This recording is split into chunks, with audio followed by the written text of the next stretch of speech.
Affinity, a conversational podcast series that shares the thoughts, observations, and insights of professional marketers working within teams of specialists worldwide.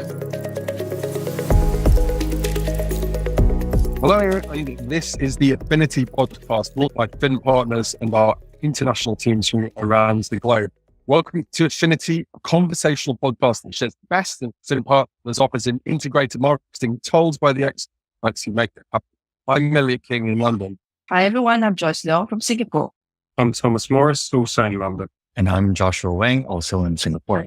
So Atos, in their latest quarter, reported almost a £90 million loss, prompting the company's CEO to state that they need to move away from over-reliance on performance marketing and focus on growth backed by brand building. At the same time, Airbnb has recently said that its full funnel approach to marcoms is delivering strong returns on investments, a claim that comes as the company reports its first ever profitable quarter. So let's break this down and learn more about this. So what exactly are the benefits of awareness, and how does that contrast with performance marketing, and how does that translate into so-called full funnel brand building? It's interesting to start by looking at kind of the history. The Airbnb and ASOS examples are interesting because there's a reversion towards longer term brand building. And I feel like we've jumped back and forth on this over time. Like historically, organizations spend lots of time, lots of money, resources, driving big branding campaigns. And then when we turn to a greater kind of availability of technology, there was a wave of brands that went completely the other way and focused only on performance marketing. And I think that's understandable. Why? Because you can better attribute your success and your sales to spend. But I think that somewhat is the sacrifice of purpose, storytelling, differentiation, those kind of long-term elements that really drive affinity with consumers. So I think there has to be a balance between those two things. And it's interesting to see that swing back and forth. Yeah, I think when we talk about the benefits of awareness versus performance, I think we both have roles to play in the marketing mix for any sort of brand. And I think it would be detrimental to say, we're just going to focus on one or the other and not consider that both of them are important at different stages of the buying journey for the audiences, right? And I think when we talk about a lot of the brand building main objectives for marketers, right, it's a lot more to do with long-term building trust, building sort of the brand equity, building sort of the loyalty portion. And then when you talk about the performance aspect, it's to really answer the question that they have from a lot of stakeholders about what is this delivering in terms of ROI? Can I actually drive more sales with what you're doing in terms of marketing? So they do fit into the overall marketing mix and marketing plan, but at different stages. And both of them should actually be considered when you're putting together any sort of strategy or plan together. The marketing directors are hard pushed, like all departments in organizations. They've got to show value for money and a return on investment. So how exactly does awareness marketing help bottom line? I think this is a conversation we do have with a lot of our clients as well, right? Where when they're feeling the pressures and being asked, like, the marketing dollar budget may be shrinking. And that's when there's the strong push to say, I'm going to need to show returns on that. And therefore, performance marketing becomes so almost like an automatic response to that.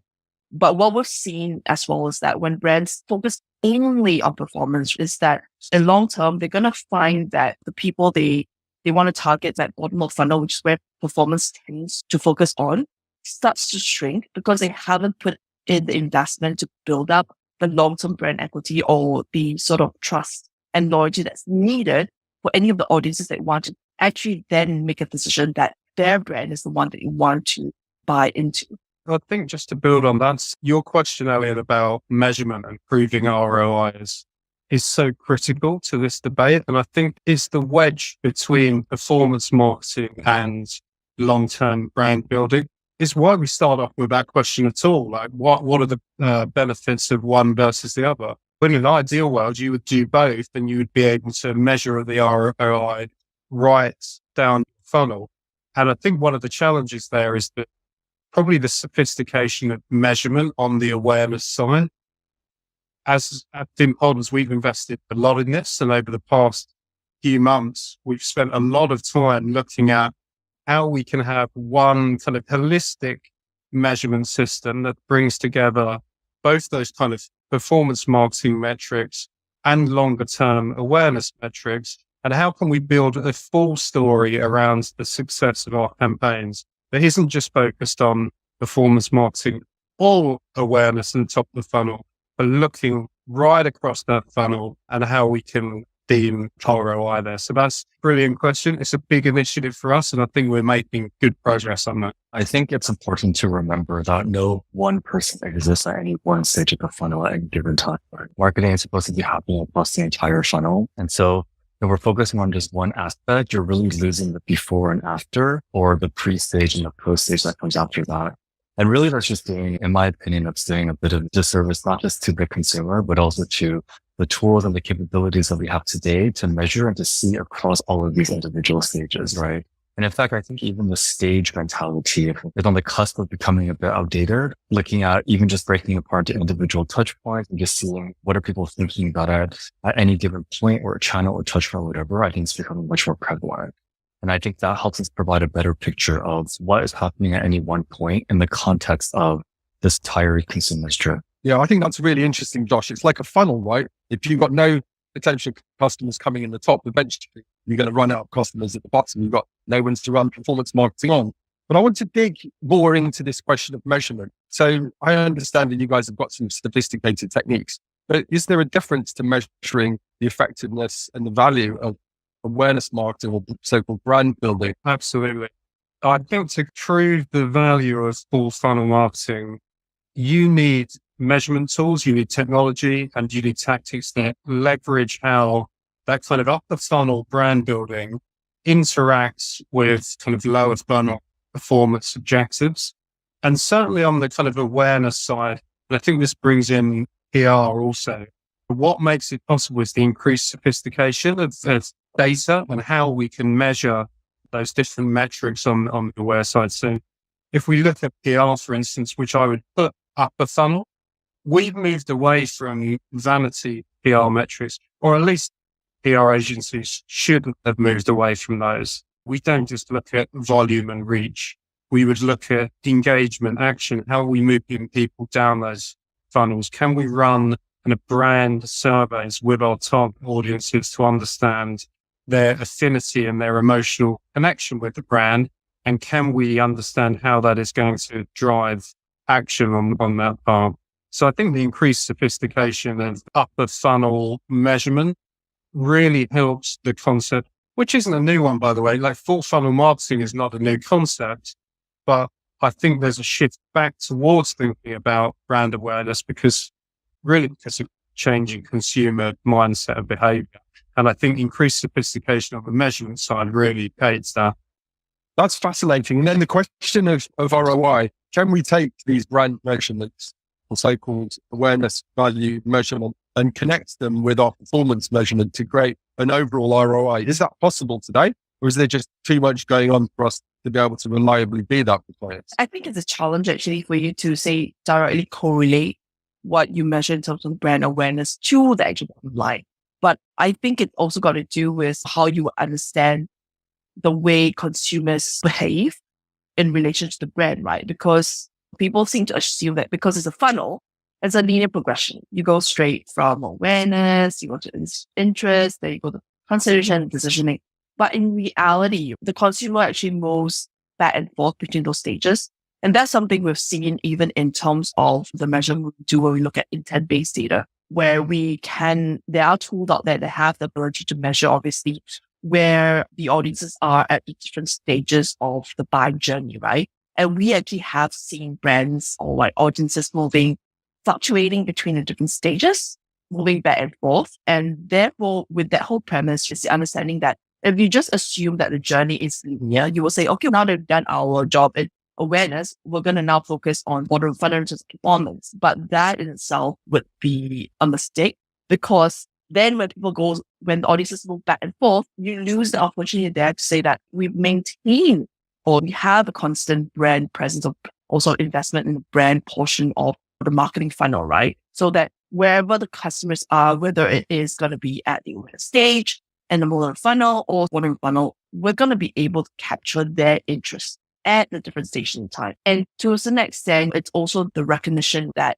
at the end of the day, the audiences are the ones to where they are in the funnel and what kind of level of interest they have at that point in time. And as the brand, you have to be ready to capture that at those different stages and not shift away because you feel like, oh, we've done enough here and we just want to put our money only in bottom part of the funnel. You miss out on opportunity in that aspect. Yeah, I would agree with that. And the reason why ROI is a difficult question to answer, at least in my mind, is because it's a financial performance metric. I think it's much easier to assess in terms of performance marketing because that's what performance marketing is geared up to prove. So the kind of utopia of making the kind of awareness to sales connection, that's pretty difficult to isolate. And like we can certainly measure parts of that. And there's some kind of like qualitative assumptions that we would build in. And I think like a question we would get a lot from colleagues, clients is if you can't connect awareness to sales, like why do that? And why measure that? We often get like, how much should we spend on measurement? Why is measurement important if we can't make that specific connection? For me, it just makes sense to spend like a portion of your budget. So let's say you spend 10% of your budget on measurement to figure out whether the 90% of your spend is actually working. And that seems to me to be a pretty sensible thing to do. And I guess it's the kind of element of a lot of the time you're communicating, you're shooting out at your audience. You also need to listen. If you don't listen, you can't course correct and increase the efficiency. So I think even though that connection, that PR or awareness to sales is difficult to find, still make sure you've got that full funnel measurement in place. I think that's right. I think we as professionals and clients and ourselves, we can subjectively understand the logic, but maybe even if we're missing the objective ability to measure precise ROI from brand building, I think we can appreciate its value. Josh, what sorts of questions should clients be asking themselves when plugging in a new marketing tactic? Should they always be looking at their full funnel strategy and trying to fit that in the right way? What should they be doing? Yeah, absolutely. I think they definitely should be looking at their full funnel strategies. But I think the most important question that we always advise our clients to start with is just, what is your customer thinking? Who is your customer? What do they care about? What are they doing at each of these stages? And ultimately, what will move them, right? And even if they don't know, there are programs that they can run in terms of market research, in terms of just studying the customer to be able to help figure that out.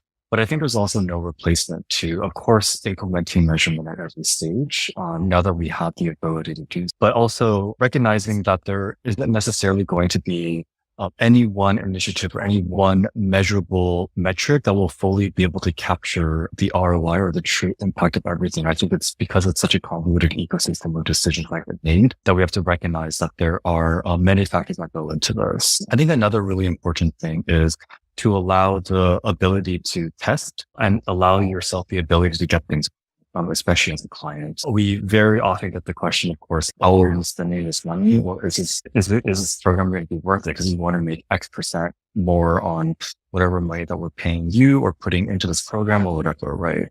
But that also makes the assumption that you already know exactly how your customer or consumer base is going to react, respond, act. And I think time and time again, marketers have shown that they get that wrong.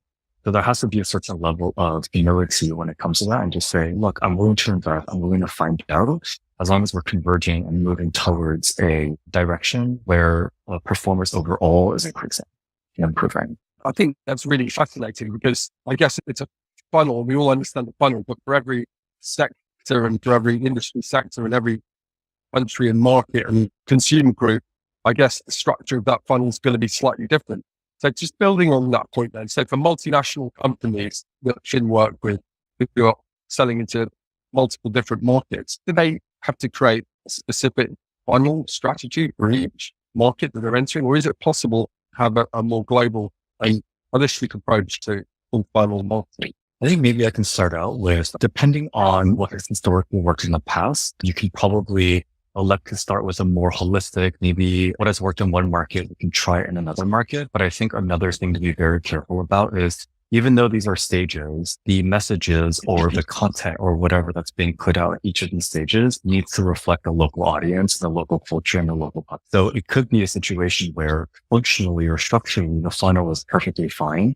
It's just at each stage, you're just not resonating with people for whatever reason. And I think that's where, especially when it comes to global research, that's when it becomes very important to understand the differences between the markets and what resonates from a messaging perspective. I love it when Josh talks about consumers and understanding your market, because I think that's really the primary source of confusion we see so often, is that we don't really know who we're marketing to. And that obviously is a major problem before you even get to moving your audience down the funnel and targeting different stages. You've got to spend time to do the research, create your ideal customer profile, create your marketing personas. Otherwise, that marketing is going to be generic. You're not going to reach the right people. You're not going to drive action. So I think it's important to remember, like, the concept of full funnel marketing.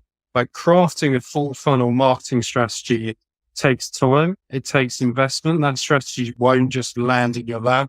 Start with your consumers and really understand what drives their perception at the start, their awareness, and then their actions later on. I think that's it's such a critical part of that strategy. And it's a part that a lot of times marketers will rush through, I would say. I would say that from our experience of working with clients in Asia as well, that it isn't always possible to have one strategy that applies across all markets, even in Asia. And there will be key markets that requires a lot more of localization to the way we approach the full funnel or strategy for them. And it's got to do with differences in terms of the language, the culture, but also sometimes the ecosystem in which they operate in, where we will find oftentimes also a lot of the digital platforms are different in those markets, and also the stages of the markets where they're at in terms of where they are in terms of maturity, and how then do the consumers or customers react in those markets, all going to be very different. And knowing that will then help us make sure that whatever sort of full funnel strategy or plan that we'll go into market with, those are customized with a good understanding, like Joshua and Thomas said, about the audiences and the markets operating in, and then making sure that it really resonates with who you want to talk to as a brand. Yeah, just to add to that, I think it's amazing how often audiences, consumers, humans will surprise you.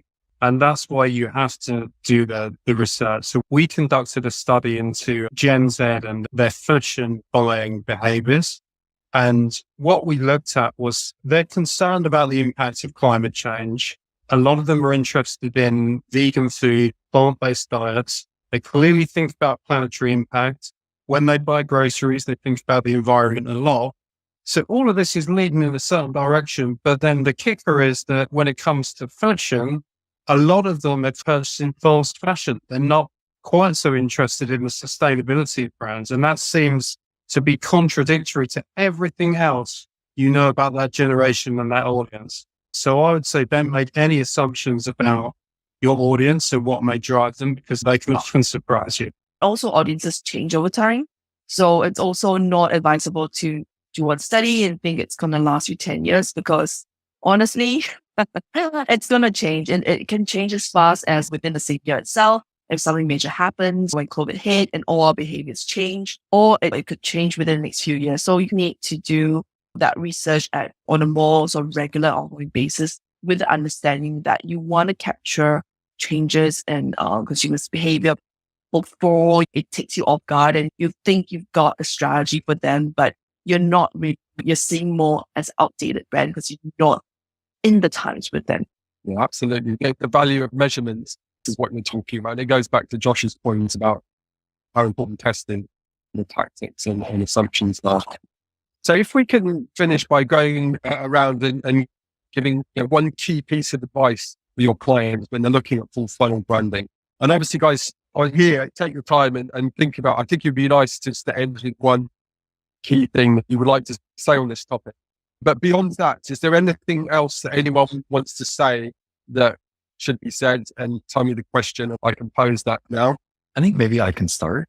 And I'm not sure if this is derailing the conversation or we're moving into a bit of a parallel topic. But for me, it's as a client, don't get so caught up in the individual stages or the overall funnel or what the drop-offs or the conversion rates or whatever go on from stage to stage. End up having a big picture view. I just remember that at any given point, in order to get to the bottom part of the funnel, or using the funnel analogy, you have to pass through the upper stages of that funnel. And if, for example, you're looking at each of these stages in isolation and the customer experience or the brand experience is vastly different in each of these stages, and you also risk having inconsistency and just overall poor customer experience, right? And I think one of the ways to look beyond this is to not forget about the power of the brand, because the brand story, the brand experience, all of that stuff, if you divorce it from mapping it to the funnel, for example, it really encompasses every single touch point, every single experience that you have with this customer, no matter what stage of the funnel it's in.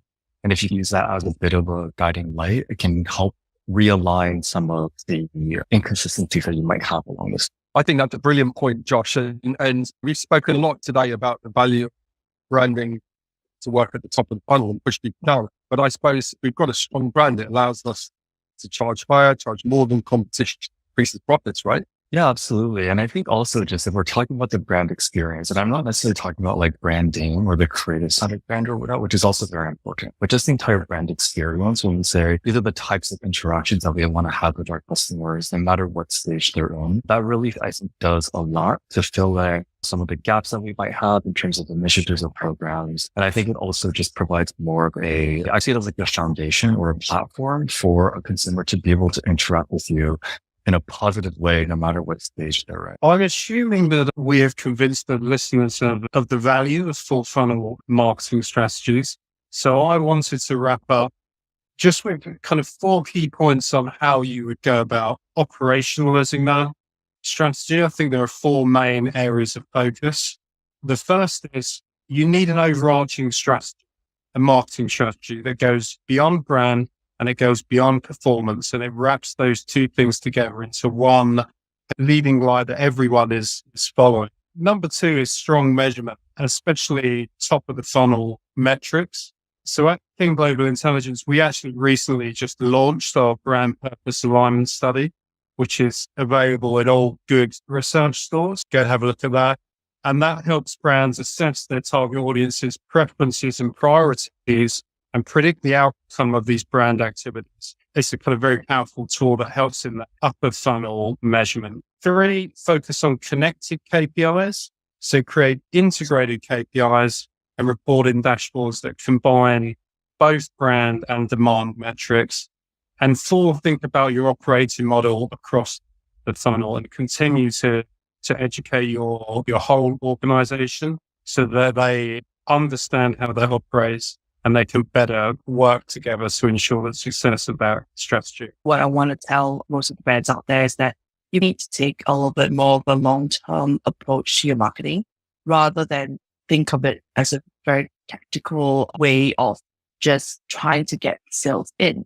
Not that it's not important to get sales, but actually if you take a longer term view to the way you do marketing, it's going to yield you better results. It's going to basically drive better customer relationships. And at the end of the day, it's going to yield you better ROIs.